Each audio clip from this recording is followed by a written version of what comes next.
Assalamu alaikum. Benim ismim Nasrullah. Ben Aksu Doğu Türkistanlık. Ben Aksu şehrinden Avat'tan istim. Benim dadamın ismi Hüseyin. Abamın ismi Çimengöl. Benim abamın ismi Çimengöl. Ben dadam babamın kömüğüyle 4 yıl olay kaldı.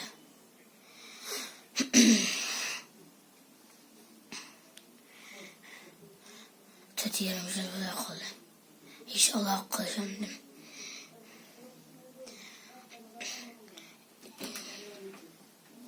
Dünya Müslümanları ne babam ne dadam ne çoğun dadam ne ruhlu kalırım ne Türkiye'ye çıkar şu kurtuluşa hattayla koldan çıkarışka